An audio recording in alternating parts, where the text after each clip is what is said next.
hora de la salvación, porque el día a la noche venció y el sol brilló.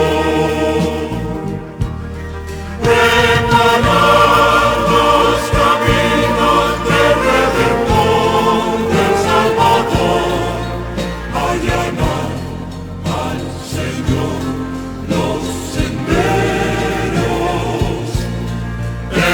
enterrad del temor la esclavitud, la humillación, porque Él nos dará la salvación.